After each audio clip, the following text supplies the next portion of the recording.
Welcome to Bill's Aviation Podcast, where your stories are our stories. I'm a general aviation pilot, aviation writer, airplane builder, avionics developer, test pilot, and general screw-up. All stories feature Joe and his merry band of miscreants. The purpose of these stories is to educate and entertain pilots.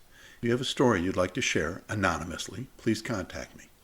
Today's story is titled Anti-Collision Light Frightens Passenger. Joe and Susy-Q were preparing to go for a fall flight in the ragtag rental cruiser. Joe was excited, and although the rental plane looked a bit long in the tooth, Joe felt it was well maintained.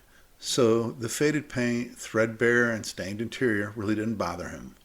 Susy-Q, on the other hand, was still not comfortable flying in small planes, even though her and Joe had taken many flights and trips over the years.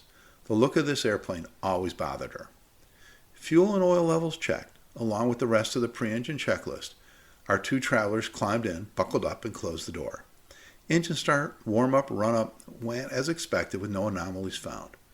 It was a fall flight, and twilight was setting in. It wasn't light and it wasn't dark, just that magical time of day that Joe loved to fly. The weather looked perfect for their planned 1.5-hour flight.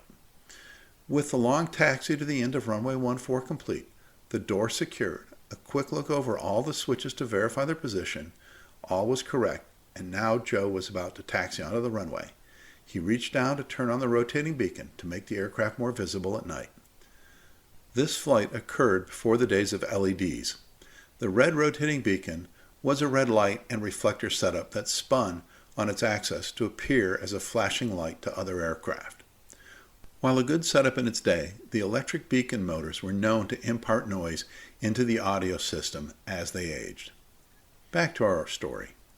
As soon as Joe announced his intention to depart on runway 14, he flipped on the rotating beacon and started to taxi into position. As the beacon came online, a very noticeable whoop, whoop, whoop was heard on the headsets. Susy-Q, with panic in her voice, asked Joe what the noise was.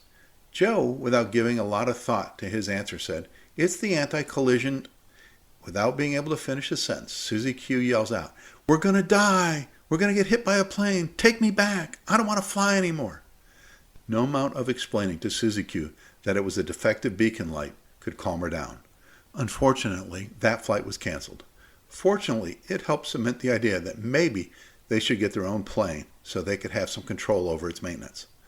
Lesson learned: before responding to a passenger's question like Engineer Joe did, choose your words carefully. Pick words that will not elicit a panic response in your passengers. Thank you for listening, and if you enjoyed what you heard, please hit the like button and subscribe by clicking on the logo in the lower right of your screen.